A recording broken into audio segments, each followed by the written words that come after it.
Phasors. Phasors are nothing but rotating vectors which represent alternating current and alternating EMF in a circuit. And the angle made by the rotating vectors represent the phase difference between alternating current and alternating EMF. Whether alternating current is ahead than EMF, alternating EMF, or alternating EMF is ahead than alternating current. That is represented by the angle that is nothing but the phase difference. That gives the phase difference between alternating current and alternating EMF. Now the diagram representing all these things is known as phasor diagram. What are phasors? Phasors are inclined to the horizontal axis. Okay, means they start, if this is the axis, this is my horizontal axis, they start from my horizontal axis, means they'll start moving from here.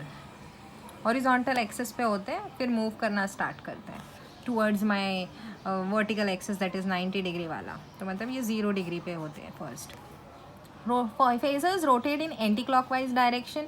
Okay, they move in this direction with the angular frequency omega. ठीक है. The length of the phasors or the arrow. Now the length. अभी if this is the diagram, or this is my x-axis and this is my y-axis. So this will be my phasor which has started from 0. Okay, so this angle which starts from 0 till here it has moved. This will show that my phasor has moved from x-axis till here. So this angle will give me the phase difference between alternating current and alternating EMF, and the length of this arrow will give me the peak value of the current and peak value of EMF. Now this is drawn for current, so this length of this arrow will give me the peak value of current. If this phasor is drawn for voltage, then this phasor will give me the peak value of, the length of this arrow will give me the peak value of voltage. Phasors rotate with angular frequency omega. Here I have shown an example for phasor of current. This is just a phasor of current.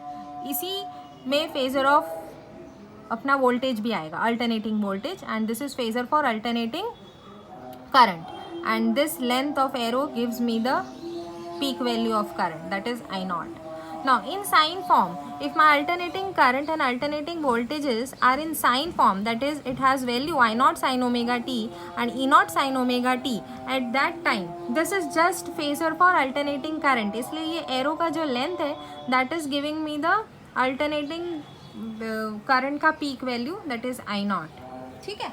Now if इसका मैं representation y axis पे बनाती हूँ, so I0 sin omega t find, मतलब I0 sin omega t represent करने के लिए it will be on y axis.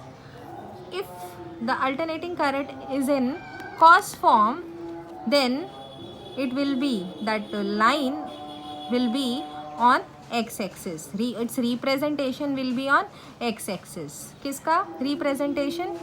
Alternating current का and alternate, फिलहाल तो this is the phasor diagram for current.